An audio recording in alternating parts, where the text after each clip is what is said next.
Sa inilabas na video ni Zaldico kahapon, pininindigan niya na siya mismo ang nag-deliver ng bilyong-bilyong piso kina Pangulong Bongbong Marcos at kay dating House Speaker Martin Romualdez. May bago namang idinawit si si DOJ Undersecretary Jojo Cadiz na nagsilbing bagman umano para sa Pangulo. Balitang hatid ni Tina Panganiban Perez.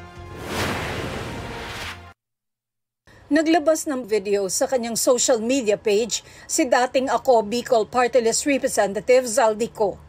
Dito, muli niyang inakusahan si Pangulong Bongbong Marcos at dating House Speaker Martin Romualdez. 1 billion pesos ang personal kong naihatid. Ako mismo ang nagbigay ng pera, kasama ang aking driver at mga tauhan. At lahat ito ay base sa direktang utos ni Speaker Martin Romualdez.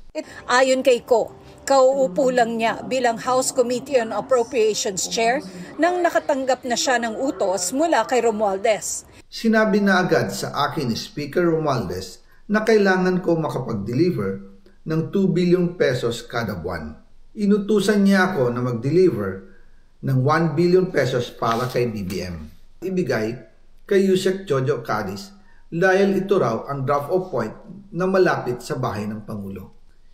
Sinabi rin po sa akin ni Speaker Martin Romualdez na si PBBM ang nag-utos sa kanya na bilhin ang bahay para gamitin bilang bagsakan at imbakan ng pera mula sa mga SOP, koleksyon at deliveries na para sa Pangulo.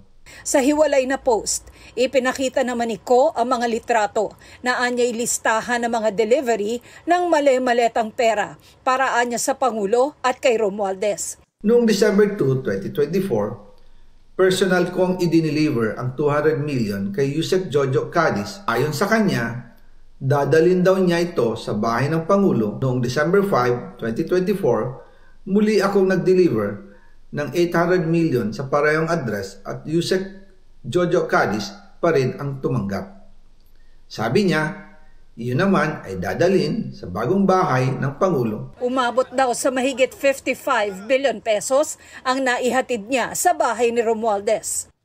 Madalas hindi nabubuo ang hinihinging 2 billion pesos bawat buwan ni Speaker, kaya iyan ang final total.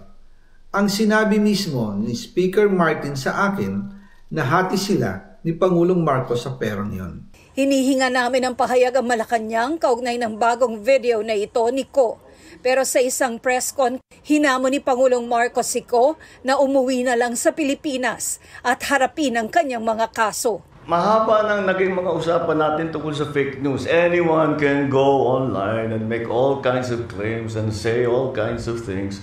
Paulit-ulit. But there's it means nothing. For it to mean something, umuwi siya rito. Harapin niya yung mga kaso niya. Ako, hindi ako nagtatago. Kung meron kang akusasyon sa akin, nandito ako.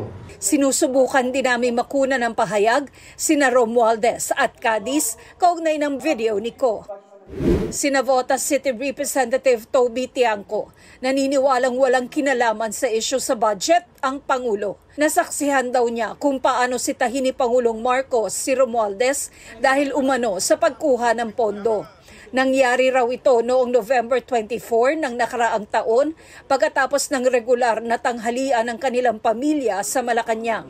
Magpipinsan ang Pangulo, si Romualdez at asawa ni Tiangco. Niya pinagalitan si former Speaker Martin Romualdez. At sinabi na kayo ni Zaldico, sobra na kayo, kinukuha nyo lahat ng pondo at wala akong nagagawang flagship project. Isa pa lang na sinabi niya in front of me is, kayo ni Zaldi, ang dami niyong kinukuha, grabe yung corruption sa House, at alam mo Martin, wala akong natatanggap dyan.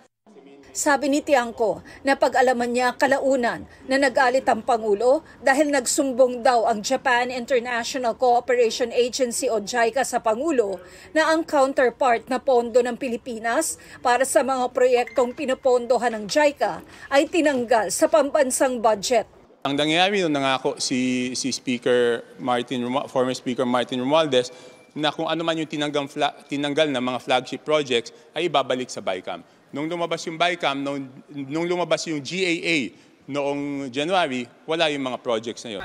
Hinihinga namin ng reaksyon tungkol dito si Romualdez pero wala pa siyang tugon. Noong isang linggo, inirekomenda ng Independent Commission for Infrastructure o ICI at ng Department of Public Works and Highways o DPWH na kasuhan ng plunder, graft at direct bribery sina Romualdez, Co at iba pa. Sa referral ng ICI, sinabi nitong isinumite nila ito nang walang findings na guilty o may pananagutan si Romualdez.